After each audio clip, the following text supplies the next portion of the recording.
Para eso les quiero compartir este primer tema, ¿no? La ley de Moore. Estoy seguro que muchos de ustedes las han escuchado hablar, ¿no? Moore, uno de los co-founders de Intel, en el año 65, en una entrevista que le hacen acerca de cómo él ve la tendencia de la computación a nivel mundial. Imagínense cuántos años ha pasado. Él hizo un pronóstico, ¿no? No fue una ley propiamente dicho, pero él pronosticó justamente esto, ¿no? Que cada 2 años la velocidad de los transistores y de los procesadores se va a duplicar. Y en este gráfico que les muestro se ve un poco de eso, cómo ha ido evolucionando. Es una ley, o es un pronóstico que a lo largo del tiempo se ha venido cumpliendo. Pero no solamente dijo eso, sino que además dijo que los costos se van a reducir. Bueno, se dijo en el año 65, varios expertos han ido revisando a lo largo del tiempo esta ley y se ha venido cumpliendo. Algunos tienen opiniones distintas, pero en general la mayoría que está metida en el mundo de la computación valida de que efectivamente esta ley se ha venido cumpliendo. Pasaron los años y en una entrevista que se le hizo en ese momento al que era CEO de Intel, después de algunos años más, se le preguntó también si es que esta ley se seguía cumpliendo, si sigue vigente. Y él respondió claramente que definitivamente sí, ¿no? Pero no solamente eso, sino que dio un ejemplo o una analogía para que todos tengamos una idea de a qué se refiere la ley de Moore. Y él se refirió a una industria como la de los automóviles, que es una industria consolidada, que tiene muchos años, y aplicó la ley de Moore en esa industria, ¿no? Tomó como ejemplo el Volkswagen del año 71 y dijo, si hubiésemos aplicado la ley de Moore a una industria como la de los automóviles y en un vehículo como el Volkswagen del 71, hubiésemos logrado que el vehículo pueda recorrer 480.000 kilómetros por hora. Imagínense la velocidad a la que podría haber llegado este vehículo. No solamente eso, sino que podría haber recorrido 3.2 millones de kilómetros por galón de combustible. O sea, imagínense. O sea, de por vida hubiese podido funcionar este carro solamente con una llenada de gasolina, ¿no?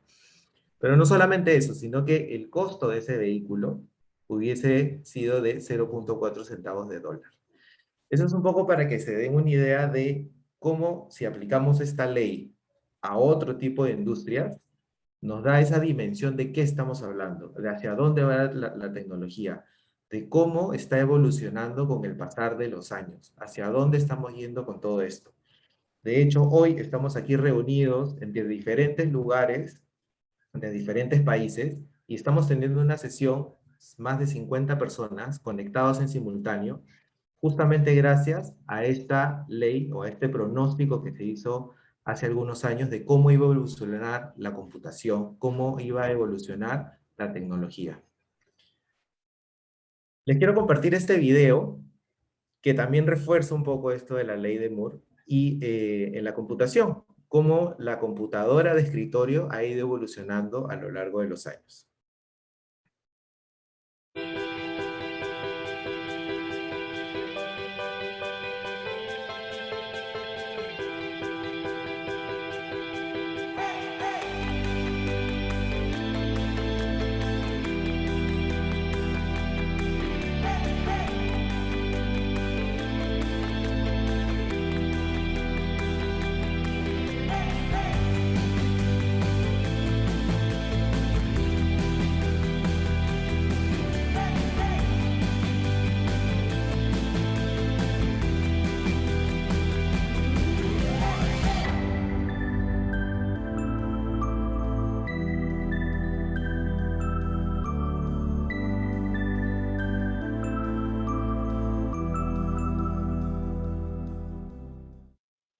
Como ven ahí, es un recuento de varios años de cómo ha evolucionado la computadora. Imagínense esa computadora que ven justamente en este momento y todo lo que rodeaba la computadora, que hoy prácticamente lo tenemos en una laptop, como dice acá en el video, pero que estoy seguro que muchos de nosotros hoy la tienen inclusive en un celular, que uno lo puede llevar en el bolsillo. Hacia eso estamos yendo, y si esta ley se sigue manteniendo a lo largo de los años, la pregunta es, ¿hacia dónde vamos a llegar? ¿Qué más está pasando a nivel de la tecnología? Otro impacto importante es que se rompen barreras, ¿no? Hemos tenido esta gran posibilidad de que las barreras se rompen y de que hoy día podemos llegar a mucho más personas en menos tiempo. Y les traigo este gráfico que de alguna manera recapitula justamente ese escenario, ¿no? Tenemos industrias, por ejemplo, o productos o servicios como las aerolíneas, los automóviles, el teléfono o la electricidad, que como ven, en promedio tardaron cerca de 50 años en poder lograr tener 50 millones de usuarios. Si seguimos avanzando y vemos productos como, por ejemplo, las tarjetas de crédito, la televisión, que tanto nos apasiona a muchos de nosotros, los cajeros automáticos, las computadoras o los celulares, empezamos a ver que la cantidad de años que estos productos y servicios tardaron en llegar a esta misma cantidad de usuarios es mucho más corta. Vemos, por ejemplo, el teléfono celular que solo tardó 12 años. Y ahí empezamos a encontrar estas grandes diferencias que nos trae la tecnología. Como productos que ya nacen de manera, en este contexto tecnológico tan avanzado, logran alcanzar una cantidad de usuarios impresionante que en años atrás hubiese sido imposible lograr. Pero si vamos mucho más hacia productos que son como el Internet, las redes sociales, inclusive una aplicación como la de Pokémon Go, vemos que esto ha llegado a niveles que jamás hemos visto antes. Pokémon Go, que es una aplicación, mis hijos la tienen y la usan, tardó solo 19 días en llegar a 50 millones de usuarios. Es impresionante cómo hoy en día podemos llegar a impactar a tanta gente en cuestión de días o inclusive en cuestión de minutos o segundos. Eso es, digamos, lo que hoy día está pasando en el mundo. Hacia allá vamos, nos da un alcance a una velocidad impresionante y eso lo vemos todos los días, ¿no? Podría seguir hablando de la evolución de la tecnología seguramente por mucho rato más, ¿no? Y habrán miles de casos y estoy seguro que ustedes tendrán también muchos casos más por compartir. Y sí, o sea, creo que a veces nos genera como un sentido de urgencia de lo que está pasando en el mundo. Pero la tecnología ahí va y seguro seguirá evolucionando y seguirán saliendo más cosas. Pero quiero entrar un poquito más a detalle y abrir camino hacia qué pasa con la tecnología y el futuro del trabajo, que es justamente uno de los temas que hoy día les quiero compartir, ¿no? ¿Qué me pasó a mí en mi experiencia en este contexto? Pero antes de eso quiero entrar un poco más a qué pasa con el futuro del trabajo en general.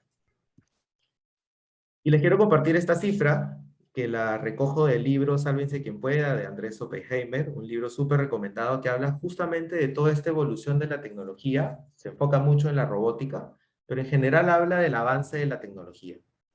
Y en una de las tantas informaciones que comparten en el libro, me quedé también impactado con esta información. Un estudio de la Universidad de Oxford pronosticó que el 47% de los empleos actuales, de las cosas que hoy día hacemos, corren peligro de ser reemplazados, nada más y nada menos que por robots y computadoras que usan inteligencia artificial. Esto en el contexto de los Estados Unidos. Sin embargo, yo creo que es algo que se aplica a nivel mundial. En algunos países hay el desarrollo de la tecnología mucho más que en otros. Sin embargo, tarde o temprano, creo que este tipo de tendencias van a impactar a nivel mundial. Este libro lo leí hace 5 años aproximadamente, y el pronóstico era que esto se iba a dar en 15 o 20 años, pero creo que inclusive con lo que nos viene pasando desde el año pasado, que hemos tenido una explosión digital a partir de la pandemia, creo que inclusive ese pronóstico se puede quedar corto. Y eso es a lo que nosotros como profesionales nos estamos enfrentando. ¿Qué va a pasar con mi profesión? ¿Qué va a pasar con lo que yo estudié por tantos años y que hoy en día ha cambiado por completo en el mundo? Luego, me encontré con esta información de Astro Teller, que él le llama el ratio del cambio o el rate of change. ¿De qué habla esto? Acá vamos a empezar a integrar dos conceptos. Lo que acabamos de ver del avance de la tecnología, pero también empezamos a ver qué pasa con la adaptación del ser humano ante estas nuevas tecnologías. Y Astro Teller lo grafica en esta lámina que está aquí. Pone la tecnología, que es la línea celeste, que como ya hemos visto tiene un crecimiento exponencial, va hacia arriba y a un ritmo muy acelerado. Sin embargo, la capacidad de adaptación humana, nuestra capacidad de poder aprender y adaptarnos a esta nueva tecnología es súper más lineal. ¿Y eso qué nos lleva? Nos lleva a estar en un escenario en el que la tecnología avanza tan rápido que cuando intentamos adaptarnos a ella ya cambió. que cuando llega algo nuevo a nuestro trabajo, que cuando hay algún proceso o hay la inclusión de una nueva tecnología y yo quiero adaptarme, eso ya avanzó tan rápido que no me es posible hacerlo. Luego, en el libro de Sálvense quien pueda nuevamente, me encontré también con esta información, en la que empezamos a comparar cómo algunas compañías que han sido exitosas en algún momento y que han tenido una cantidad de personas que han hecho posible que esta empresa sea exitosa, ha cambiado dramáticamente. Muchos de estos casos estoy seguro que los han visto y ustedes los conocen, pero a mí lo que me impactó de esta información fue la cantidad de personas. Tenemos por un lado Kodak, como muchos sabemos y varios de seguramente le hemos usado en algún momento las cámaras fotográficas. Kodak en su buena época, cuando fue una empresa consolidada y de mucho éxito, llegó a tener 140.000 personas que trabajaban para que Kodak sea la empresa que era, ¿no? Un líder a nivel mundial. Pasaron los años y en el 2012 fue reemplazada y empujada a la bancarrota por Instagram, que en esa época tenía 13 personas trabajando para hacer posible lo que hoy día conocemos como una de las redes sociales que tienen la mayor cantidad de usuarios a nivel mundial. 13 personas lograron derrotar, por decirlo de alguna manera, a una compañía que tenía éxito mundial por muchos años. Esta historia también ya es bastante conocida, Blockbuster y Netflix, pero más allá de esa historia, volvemos al mismo punto. Blockbuster llegó a tener 600.000 personas que trabajaban para hacer la empresa a nivel mundial, para hacer la empresa que fue. ¿Qué pasó años después? Entró Netflix y simplemente se fue a la quiebra, ¿no? Y Netflix empezó con apenas 30 personas. Finalmente, el tercer caso que cito de este libro es de General Motors, ¿no? Una empresa que por muchos años fue líder en la construcción de vehículos, que llegó a tener en sus buenas épocas 618.000 empleados. Hoy ha tenido una reducción también bastante importante a 200.000 o más de 200.000, y hoy sobre todo se ve amenazada por empresas que no nacieron en el mundo de la industria del vehicular, sino que nacieron de otra manera. Google, por ejemplo, ya viene fabricando autos, pero no solamente autos, sino que se manejan solos. Y lo mismo pasa con Tesla. Y esas personas hoy tienen 30.000 y 55.000 colaboradores respectivamente. Entonces, la pregunta que yo me hice cuando vi esta información, y que de hecho es la reflexión que también ponen en el libro, es, ¿qué pasó con todas esas personas? ¿A dónde se fueron? Porque hoy día estamos viendo casos en los cuales se necesitan mucho menos personas para hacer las empresas exitosas o que inclusive superen el éxito de empresas pasadas. Y me llevó a muchas reflexiones. El mundo ha cambiado, la tecnología te permite esto. Pero más allá de eso es, ¿qué ha pasado con todas esas personas? ¿Dónde están trabajando? ¿Qué puestos nuevos han tenido que ocupar? ¿Qué habilidades nuevas tienen que desarrollar para este nuevo contexto? En uno de los informes que se hace de temas de agilidad, tenemos este de aquí que les quiero compartir, que es el reporte del estado de la agilidad, el quinto reporte que se lanzó justamente este año. Hay bastante información valiosa acerca del avance de la agilidad, pero me quedé con esta, ¿no? Y es el 42% de las empresas considera que una barrera para adoptar y escalar prácticas ágiles es la falta de habilidades y experiencia de los colaboradores. Es lo que yo he aprendido, lo que yo sé, cómo me adapto a estas nuevas formas de trabajo, cómo me adapto a este nuevo contexto o escenario, ¿no? Y hoy por hoy, lo que pasa con este reporte es que casi la mitad de las empresas tiene dificultad para poder adaptar estas prácticas ágiles, y uno de los motivos, como les decía, es justamente este tema de skills o de experiencia de las personas, ¿no? Hay otros motivos más, como pueden ver ahí. Sin embargo, este me llevó justamente a ponerle foco al tema, ¿no? A decir, ¿qué tengo que hacer como profesional? ¿Qué tengo que yo desarrollar para adaptarme en algo que ya está pasando y que va a seguir pasando? Y les decía hace un momento, skills, ¿no? ¿Y qué son los skills? ¿Qué es el desarrollo de skills? Y ahora voy a hablar un poquito también más adelante de eso. Pero acá, por ejemplo, tomé esta imagen de Google Trends, de lo que hoy todos venimos buscando en Google a nivel de desarrollo de skills. Y ven que en los últimos años, ¿no? Desde el 2015 o 16 aproximadamente, hay un incremento importante en la búsqueda de soft skills. Estamos buscando como profesionales desarrollar esas habilidades blandas. Y cada vez nos estamos involucrando más en eso. Y cada vez estamos buscando aprender más de eso. Y creo que ese es el camino correcto. Hay que empezar a desarrollar habilidades que hoy día, en este contexto que acabamos de ver, son súper importantes. Y hay dos conceptos que a mí me gustan mucho, que es el de reskilling y upskilling, que creo que tiene que ver mucho con lo que acabamos de ver, ¿no? Y el reskilling rápidamente es un nuevo puesto, ¿no? Nuevos retos, desafíos que tengo en mi organización o como profesional y qué habilidades tengo que adquirir para asumir esos nuevos retos. Como les decía al inicio, yo he sido Product Owner, Scrum Master y Agile Coach que estoy ahora. Y en cada uno de esos roles he tenido que desarrollar habilidades nuevas. Eso es el reskilling. El upskilling es, probablemente sigo en el puesto o rol en el que estoy actualmente, sin embargo, hoy día el contexto me exige tener que aprender o adquirir conocimiento o capacidades que antes no tenía. Por ejemplo, lo que nos ha pasado con el trabajo remoto. Yo puedo que seguir haciendo mi trabajo, pero ahora tengo que desarrollar habilidades para poder comunicarme por Zoom, para poder comunicarme en remoto, para poder trabajar colaborativamente a pesar de que no estemos juntos. Entonces, son habilidades que tengo o capacidades que tengo que desarrollar haciendo mis mismas funciones, digamos, ¿no? Entonces, son dos conceptos que me gustaría dejarles porque creo que son claves para todo este contexto de avance tecnológico y sobre todo como profesionales, qué cosas deberíamos estar atentos.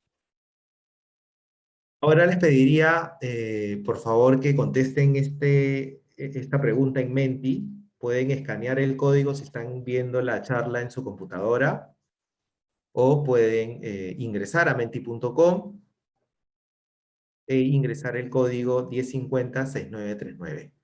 Ahí les pediría que vayamos interactuando un poco. Me gustaría saber cómo te has sentido con lo que acabamos de ver. Acabamos de ver tendencias de desarrollo de tecnología y acabamos de ver el impacto que esto trae en el trabajo y en nosotros como profesionales. Entonces me gustaría que me cuentes cómo te sientes con todo esto, qué opinas, qué piensas, ya lo habías visto antes, qué cosas tú estás trabajando con respecto a esto. Le pido por favor que ahí entre todos vayan comentando. ¿Cómo te has sentido con todo esto que acabamos de ver? Y mientras van respondiendo, voy a poner a ver aquí en Menti.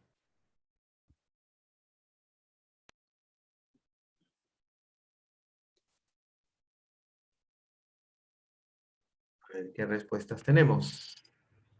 A ver. Curioso, frustrado, motivado. Perfecto. Hay que adaptarse. Todo puede cambiar. Información muy útil, expectante, asustado. Y es normal. Es normal que sintamos esto. eh, que reflexionemos sobre lo que acabamos de ver. Y lo curioso de todo esto es que a todos nos toma con emociones diferentes, ¿no? Algunos con más entusiasmo, motivados, otros quizás con miedo, y todo es válido, porque son cosas que nos pasan. Y si ustedes están aquí, es justamente porque es un espacio para compartir, ¿no? No solamente son dos o tres personas que de pronto tienen miedo por lo que está pasando, sino somos un grupo más grande. Y qué bueno tener el apoyo de la comunidad para sentirnos que no estamos solos en esto, pero que el estar aquí nos puede ayudar con información, con reflexiones y aprendizajes para poder seguir transitando en el camino que cada uno le está tocando vivir en este momento. Yo les voy a dejar ahí el Menti para que puedan seguir compartiendo, seguir poniendo lo que piensan y voy a regresar a la presentación. Y ahora les quiero hablar de mi proceso de transformación. Les he hablado de lo que pasa con el avance de la tecnología, del impacto en el trabajo, pero quiero contarles y compartirles mi experiencia en un proceso de transformación. ¿Qué me pasó a mí en este contexto de cambio? Y para eso voy a ir contándoles acerca de cómo yo he ido avanzando en temas de trabajo, en temas laborales, ¿no? Yo cuando empecé a trabajar, que fue hace cerca de 20 años, empecé a trabajar en un call center, ¿no? Era una persona que atendía llamadas, vendía por teléfono, atendía encuestas, Fue mi primer trabajo. Y al pasar del tiempo, de unos 2 años, fui ascendido a supervisor. Para mí fue una felicidad enorme porque sentía que estaba creciendo. Para mí en ese momento el concepto de trabajo justamente traía estas reflexiones, ¿no? Resuelvo problemas importantes, me sentía importante, soy un experto en lo que estoy haciendo y por eso estoy aquí. Y cuanto más trabajo haga, va a ser mucho mejor, ¿no? Ese era como, si trabajaba de 8 de la mañana a 8 de la noche, yo era feliz, porque sentía que estaba ocupado, sentía que estaba dando mucho, que estaba aportando, ¿no? Sobre todo, en ese momento, las creencias que yo tenía del trabajo era que cuanto más esfuerzo, mejor. Y cuanto más yo crecía en una especie de pirámide organizacional, era mejor para mí. Pasaron algunos años, gané algo de experiencia, probablemente adquiriendo muchos conocimientos técnicos y casi sin conocer lo que eran habilidades blandas o soft skills, pero seguí creciendo, ¿no? Y tuve la oportunidad de trabajar en un banco, entré al mundo de la banca, también para mí eso fue un logro importante en mi carrera. ¿Qué pensamientos tenía en esa época, ahora que voy en retrospectiva, ¿no? Sentía que esto no era suficiente y que quería más. O sea, sentía que estaba creciendo y que estaba logrando cosas importantes y quería mucho más. Creía que creía que era un profesional de retos, ¿no? Y que tengo que seguir compitiendo. Y claro, se me vino el tema de competencia, porque si para mí la mentalidad era de ir hacia una pirámide, hacia arriba, claro, iban a haber cada vez menos cupos, menos puestos y más personas que competíamos por ocupar esos puestos, por seguir creciendo, ¿no? Entonces, para mí en ese momento en mi cabeza era, tengo que seguir compitiendo y cómo hago para ser mejor que el otro. Luego pasaron los años y se me dio la oportunidad de trabajar en una compañía de seguros, que de hecho es en la compañía en la que actualmente trabajo. Y entré como gerente para ver un tema de call center, que era mi experiencia, la expertise que había desarrollado durante los últimos años. ¿Qué pensamiento se me venía en ese momento, no? Decía, ¿cuál es mi siguiente paso, mi siguiente escalón, hacia dónde voy a ir? Tengo la gente recargada y me sentía importante. Estoy donde se toman las decisiones importantes. Eran cosas que se me venían a la mente. Yo la verdad que estaba contento, sentía que seguía creciendo en línea a lo que yo esperaba. Pero mi empresa entró en un proceso de transformación y se me dio la oportunidad de participar en uno de los primeros equipos que aplicaban Scrum en la compañía, ¿no? Se me dio la oportunidad de trabajar como Product Owner. Yo hasta ese momento no tenía idea de lo que era un Product Owner, conocía muy poco de tecnología, más allá de que usaba algunas webs y que tenía algunas aplicaciones, pero tuve la oportunidad de liderar el e-commerce de la compañía. Íbamos a desarrollar por primera vez un e-commerce de seguros, que además también fue un hito importante en la industria de seguros en el Perú.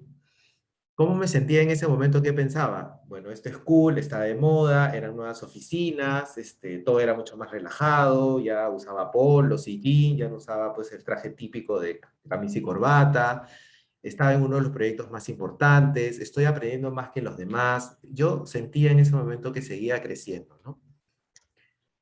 Tanto así que sentía que estaba en la cima de la montaña y sentía que estaba logrando cosas importantes en mi carrera profesional, ¿no? Salía con los brazos arriba, muy contento de lo que me estaba pasando. La verdad es que el trabajo fue divertido, entretenido, fui aprendiendo un montón, pero al mismo tiempo fue también estresante y retador para mí. Pero hasta ese entonces, para serles sinceros, yo no sentía que había sufrido un cambio de transformación, ¿no? Si bien es cierto, estaba trabajando con marcos de trabajo ágiles, que estaba trabajando en Scrum, no necesariamente había sufrido un cambio o una transformación en mi forma de pensar, en mi forma de comportarme, ¿no? Sin embargo, los cambios, como lo hemos visto bastante bien en esta charla, vinieron y yo no fui la excepción. Los cambios llegaron para mí también. Y eso fue que el año pasado, como parte del proceso de transformación que tiene la compañía, y yo era product owner, como les contaba, mi jefe vino un día y me dijo, tenemos que conversar, hay cambios, ¿no? Ya no vas a continuar como product owner, eh, hemos hecho una evaluación y consideramos que hay conocimientos y habilidades que no tienes para el rol del product owner. Yo llevaba 3 años siendo product owner y yo sentía que había dado todo de mí, que le había dedicado más horas, que había sacrificado tiempo de mi familia, tiempo de estar con amigos por mi trabajo, y en ese momento sentía que nada de eso se había valorado. ¿Qué más? Fue duro, fue muy difícil para mí. En ese momento no perdí mi trabajo, pero me dieron el rol de Scrum Master, ¿no? En ese momento yo no la vi, o sea, simplemente estaba triste, con rabia, molesto, como pongo acá, ¿no? Sentía que esto es muy injusto, me sentía mal, pensaba que yo era malo para lo que estaba pasando, me empecé a juzgar a mí mismo, pensé en querer renunciar y dejar todo esto, ¿no? Sin embargo, tuve la suerte de contar con un grupo de personas a mi lado que siempre me apoyó, que estaba conmigo, que en esas conversaciones que tuvimos me hicieron reflexionar y pensar sobre lo que estaba pasando. Eso me ayudó muchísimo. Tomé ciertas decisiones también. Una de ellas fue, por ejemplo, esta certificación de coaching ontológico que les conté al inicio, que fue un programa que inicié el año pasado y que realmente me cambió la vida y que hoy día doy gracias a este cambio que me sucedió, porque sin eso no hubiese aprendido y no hubiese crecido como persona. eh, y justamente pasó eso, ¿no? Tuve que entrar en un proceso de desaprender algunas cosas para dar paso a nuevos aprendizajes. ¿Y cuáles fueron esas cosas que tuve que desaprender? Pues básicamente estas. He tratado de resumirlas aquí, ¿no? Pasar de una mentalidad de competir y de tener que pelear por ganar un puesto a colaborar con otros, donde es súper importante la sinergia, donde la suma de las partes es mucho más que el tratar de avanzar de manera individual, donde la colaboración hace que realmente logremos cosas importantes. Pasé también de dejar de ser víctima y de quejarme por todo lo que me pasaba y de poner en los demás lo que a mí me pasaba, a ser protagonista de lo que yo quería lograr, de trazarme una misión, de trazarme un objetivo que me ayude a seguir creciendo como profesional. Dejé de darle el timón del vehículo a otros y lo tomé yo y decidí qué es lo que quería hacer. El tercer punto era que yo pensaba que el aprendizaje solamente era conocimiento. Eso también tuve que desaprender. Y el aprendizaje no solamente es conocimiento, sino es cada experiencia que tenemos, cada cosa que nos pasa nos deja un aprendizaje de vida. No solamente es adquirir conocimientos que los podemos hacer a través de un libro o de estudiar algo en particular, sino cada aprendizaje. De hecho, este cambio que tuve de roles de PO a Scrum Master fue un gran aprendizaje de mi vida, porque me abrió justamente a todo esto, al concepto que yo tenía del trabajo y de lo que estaba pasando en ese momento. Y el cuarto punto es de desconocer completamente las emociones o el mundo emocional. He logrado pasar a una inteligencia emocional, donde soy más consciente de mis emociones y que a partir de eso puedo lograr dos cosas: identificar las emociones de los demás y a través de eso ser más empático y al mismo tiempo utilizarlas en los momentos en los cuales más las necesito.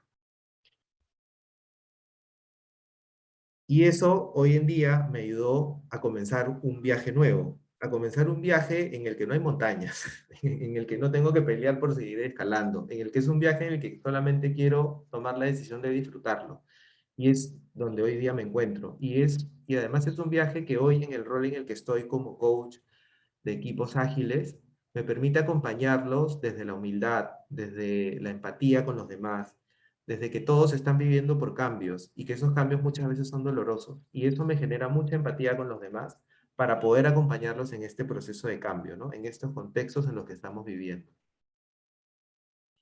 Entonces, esa fue mi experiencia, es lo que quería compartirles de lo que me tocó vivir en estos procesos de cambio.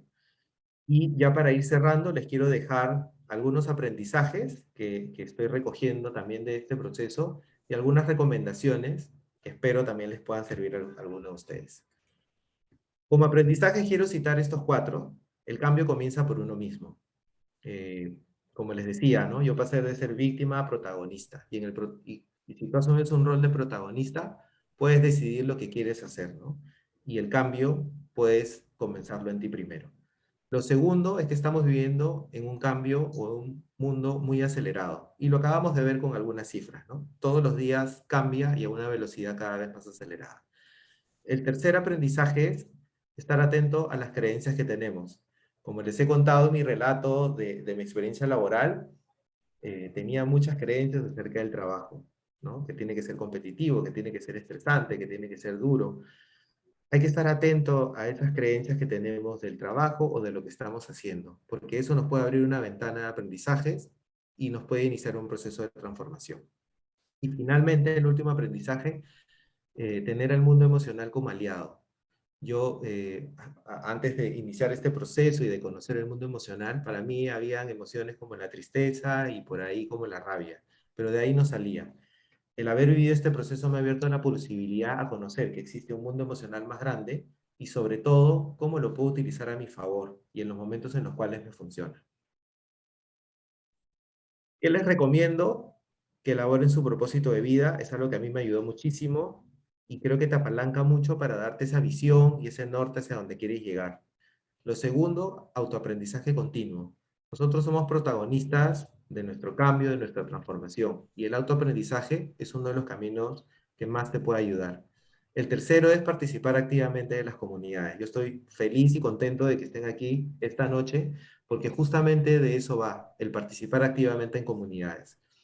El cuarto, fomentar espacios de aprendizajes sea donde estemos, en el contexto en el que nos desarrollemos, el fomentar espacios en los que podamos compartir información o podamos nutrirnos como equipo, va a ayudar muchísimo a que puedan vivir este proceso de transformación acompañados por un equipo. Y finalmente, el feedback. Para mí es una de las herramientas que más me ha ayudado. Siempre tenemos puntos ciegos, cuando uno maneja un vehículo tiene puntos ciegos, ¿no? Y siempre hay personas que nos pueden ayudar a ver ese punto ciego que nosotros no estamos viendo. Entonces el feedback es importante. No esperar a que nos den feedback, sino nosotros pedirlo para que nos ayude a crecer como profesionales. Les quiero dejar también estos 5 libros, hay muchísimos más seguramente, pero son estos libros los que me han acompañado en este proceso. Tienen el de los 7 hábitos de la gente altamente efectiva de Stephen Covey, que es atemporal ese libro, tiene muchos años, pero sigue vigente. El de Adkar, que habla mucho de change management, ¿no? De cambio y de cómo las organizaciones están cambiando y cómo nosotros como personas podemos adaptarnos a esos cambios. El de Andrés Oppenheimer, que mucho de lo que hemos visto hoy día se basa en este libro de Sálvese quien pueda. Y estos 2 libros que están abajo, que es La empresa consciente, de Kaufman, que también ayuda muchísimo en cómo generar una mejor conversación o comunicación en las organizaciones, y el de las 5 disfunciones de un equipo, ¿no? Que también es clave para nuestros equipos. Estos son mis datos de contacto, tienen mi correo, les dejo también mi perfil de LinkedIn y mi número de celular para que puedan contactarme si quisieran, si quieren profundizar, compartir, conversar acerca de estos temas. Yo feliz de poder tener ese contacto con alguno de ustedes. Así que les dejo mis datos de contacto. Este viaje continuará, nunca termina y creo que en cada recorrido que hacemos seguimos aprendiendo. Ya para Yo cerrar les pediría, sí, te iba a decir que todavía tenemos unos minutos, si hay alguno que quiera hacer alguna consulta, tenemos hasta las 45, así que nos perfecto, quedan unos minutitos, si hay alguien que quiera hacer una consulta, la puede hacer, podemos aprovechar este momento todavía. buenísimo, gracias, gracias. Sí, ahí les pido porfa, si también me pueden dejar feedback en Menti, es el mismo código, les pediría ahí por favor si me ayudaría muchísimo para seguir mejorando, si me dejan feedback, les agradezco un montón. Y sí, sí, micro abierto, cualquier persona que quiera comentar o decir algo de lo que he escuchado, bienvenido.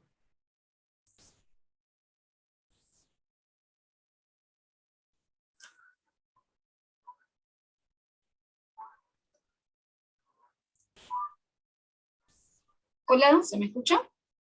Sí, Sí. sí, sí, sí. Voy a dejar de compartir para poder vernos. Sí, Ok, hola. hola, ¿cómo estás? Un gusto. Sí, mi duda acá es más que nada, ¿cómo hizo la empresa para planar estos roles? Porque vos pasaste de una empresa tradicional a una ágil. Entonces, ¿cómo fue esa transición y ese aplanamiento de roles dentro de la empresa? Sí, gracias Giselle por tu pregunta. A ver, el proceso ha sido largo, de hecho estamos en pleno proceso. Inició con un laboratorio de innovación ya hace cerca de 5 años, donde empezamos a trabajar los primeros equipos ágiles. Fueron los primeros equipos que contaron con estos roles de Product Owner, Scrum Master. Y eso fue la incubadora para la compañía. Ahí es donde empezamos primero a ver cómo funcionaban estos equipos y lo que hemos vivido desde el año pasado ya es un escalamiento de estos equipos, ¿no? Donde ya se han empezado a hacer a nivel de gran parte de la organización. El cambio ha sido progresivo, hemos ido con algunos equipos desde mediados del año pasado, aún continuamos este año, o sea, llevamos casi año y medio en este escalamiento, y ahí lo que ha pasado es que algunas personas que tenían puestos de negocio, no sé, desarrollos de productos, gestión de canales, se les ha ubicado en puestos como de product owners, digamos, y hay otras personas propias de la organización que han pasado a asumir puestos de Scrum Master y otros de miembros del equipo. Entonces, lo que hubo fue un proceso de evaluación de todas estas personas y en base a esa evaluación, viendo sus skills, ¿no? Viendo su experiencia, se les fue ubicando en los diferentes roles. Pero la compañía ha apostado por tomar, digamos, personas de la misma compañía, personas que ya venían trabajando, y a través de esta evaluación ir ubicándolos en estos roles, ¿no? Pero ha sido un proceso, como les digo, que ha empezado hace 5 años, donde se incubó el laboratorio, pasaron unos 3, 4 años, 3 años y medio más o menos, y de ahí ha venido un escalamiento progresivo desde el año pasado, en el que ya se han sumado mucho más equipos, pero un poco más acelerado, ¿no? Y son, digamos, agrupaciones que le llamamos tribus, tribus de equipos, ¿no? Donde tienes varios squads, y además ya se ha creado también centros de excelencia que acompañen a estas tribus y a estos equipos, ¿no? Entonces ya la organización como tal se está convirtiendo en una organización ágil, con diferentes roles y con diferentes equipos que ayudan en este escalamiento. Pero Buenísimo, Gisela, gracias. he respondido tu consulta. Sí, excelente, gracias. A ti por la pregunta. Bien, nos quedan unos minutitos más, 2 minutos. Si gustan, pueden encender sus cámaras y podemos tomar una foto mientras tanto. Sí, me encantaría que nos Mientras puedan piensan acompañar con sus alguna cámaras. consulta.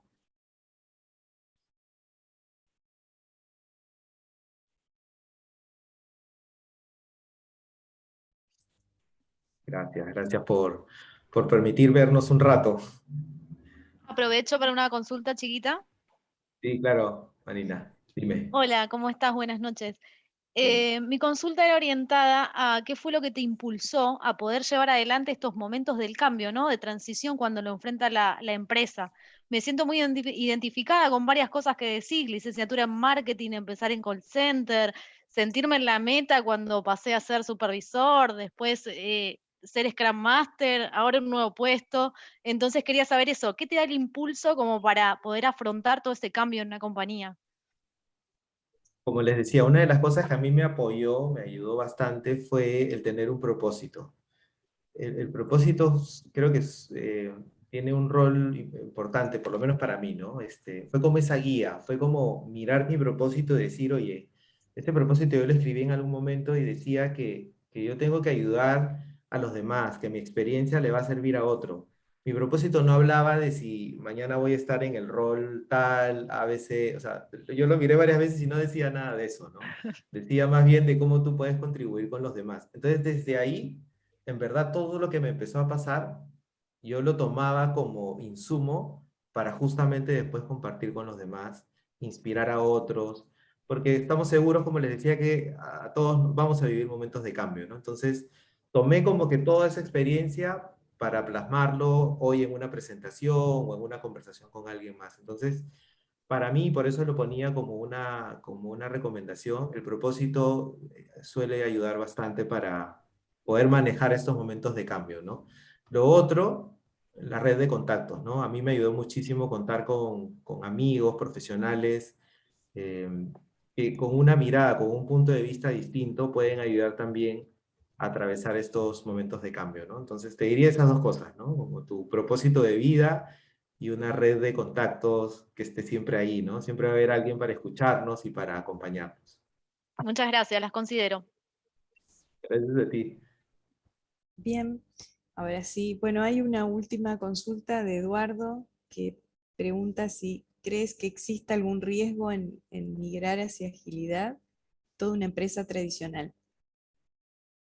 No creo que exista un riesgo, pero creo que sí hay que ser cuidadosos en cómo hacerlo. Escuchaba yo ayer a Lisa Atskin que hablaba un poco acerca de esto, ¿no? Y ella decía, para empezar, no todas las empresas necesitan adoptar agilidad. como marcos de trabajo. Hay empresas que no lo necesitan y no hay que forzar esa figura. Y aquellas que sí lo necesitan hay que ser muy cuidadosos con lo que vamos a hacer, ¿no? Y yo creo hay diferentes formas de hacerlo. Hay algunas empresas que han ido por lo que se llama Big Bang, de un día para otro ya todo el mundo se transformó, y hay otras que han ido en procesos más lentos. Lo que yo les diría que tomen en cuenta es que detrás de esto hay personas. Y como yo les he contado, los procesos de cambio no todos los vivimos de la misma manera, ¿no? Por lo general, un cambio de por sí en nuestras vidas genera un impacto. Y muchas veces hay dolor y hay que ser conscientes de eso, ¿no? De que detrás de todo esto hay personas. Entonces, no creo que haya un riesgo migrar para la agilidad, pero creo que sí es súper importante ser cuidadosos con esos procesos de cambio y velar por las personas, ¿no? Y acompañarlas adecuadamente.